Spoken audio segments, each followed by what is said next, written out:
Good morning, good evening, and good night. Damn, my flipping place is messy because I just work going on. I wish I did a build video for all these bikes, but boy, man, just don't have time. So let me just do a little rundown of this Kugoo Kirin V1. Yeah, what's been done to it. Look on my channel, you can see the previous videos. Yes, as it stands right now, it still has a standard battery, 48 volts, and I've used a Daykim controller, 48, I think it's 48, 60 and 64 volt, 28 to 30 amp controller. Yeah, it's still got the standard motor. I've actually repaired the motor twice and changed it once. This is the old one. Yeah, because basically one of the whole there's so much rust inside of it, and I changed one of the whole sensors and then it was fine.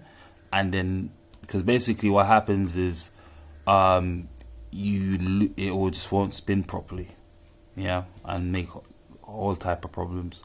So I got another 3 sensors. I changed it and it just like, because I think this controller runs is it 2 waves. It can use the whole sensors and it don't have to use the whole sensors. But when you don't connect the whole sensors, there's no torque on it. There's no torque on it whatsoever. So I just, you know what I mean, I do have a tester, so I should have tested it, but I need to wire ends onto it, yeah, so I can test it. But I couldn't be bothered. But I found one online. It just was there. It was like for £45, man, and the cable was cut so short, so I had to open it up and solder it really tight, and then it was just crazy. Let me see if I can put a light up in there. Look at that, like, and then I had to put the glue, the hardener glue, and make it hard because like it's so close to the disc brake. It's mad that it's still like, it's just so solid, but it doesn't actually touch. If you see, it goes straight past.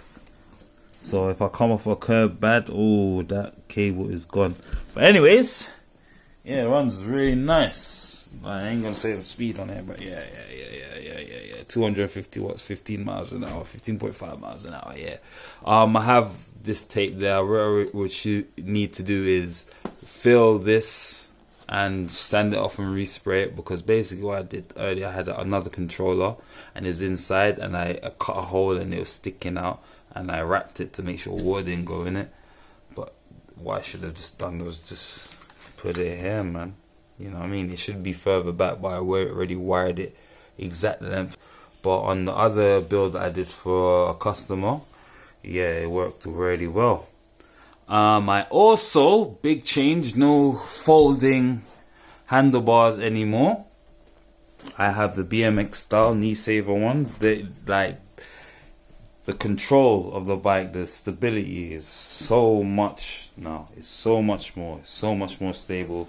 But you can get yourself into a lot of trouble because it's just so fun. But small wheels, and yeah, it will fling you off in 2 seconds if you're not careful.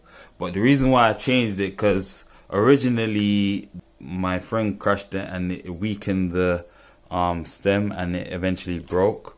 So I bought a aftermarket folding mechanism and I changed the handlebar, but there was a bolt going through here where it folds, and just by chance I just noticed like this, you know, it kept on getting loose, and I realized it actually snapped. So, you know, I changed it again, and then a couple weeks it snapped. And why is this? Is because of the speed and the vibration. There's no suspension, the small wheels, so there's too much shock and vibration. So like this can't look. I've actually had to tie wrap this thing on, because anything you put on this, it just breaks, man, after a while. There's too much shocks and vibration the faster you go. Yeah, so yeah, that's that. So I've just opted for that, and I've substituted the folding mechanism which is, you know, it's kind of okay when I go on the trains and stuff because the bike is really small, and if anything I'll just take off the seat and say, look, yeah, it's a small thing. But yeah, change the disc brakes as well, the discs. I need to put hydraulic brakes as well to make it more safer, because the brakes they go really quickly. Yeah, this bike is really used. Like I'll go over, you know, through grass, dirt paths, everywhere, man, everywhere with this bike. Fallen off it many times. So I've got helmet and pads somewhere and armor, everything, man. But yeah, what else can I say about it? Oh yeah, this type of throttle. I'll put a picture in the video or another video showing the original throttle. I put on the original throttle because I've been through 4 throttles. They've just broken, because like it's not, this one is very steady, there's no rocking, but the other one is a little gap, a little gap, so you can feel it.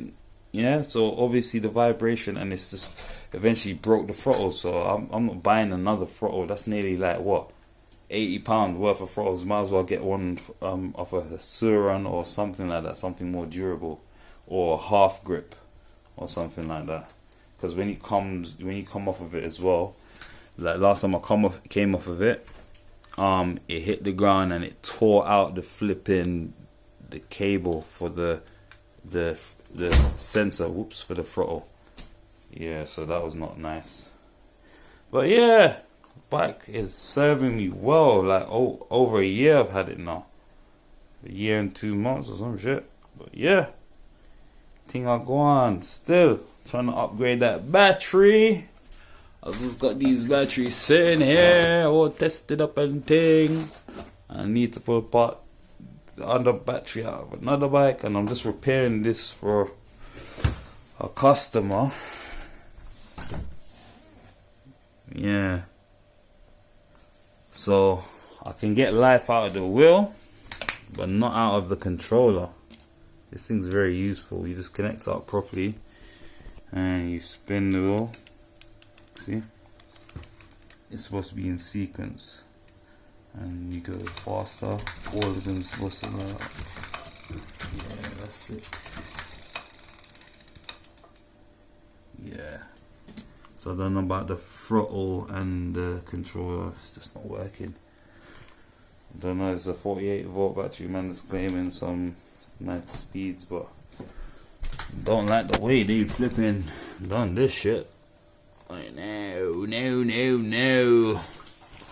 Bags and rocky, no. But I'm not there for that. I'm just supposed to make it work. But yeah,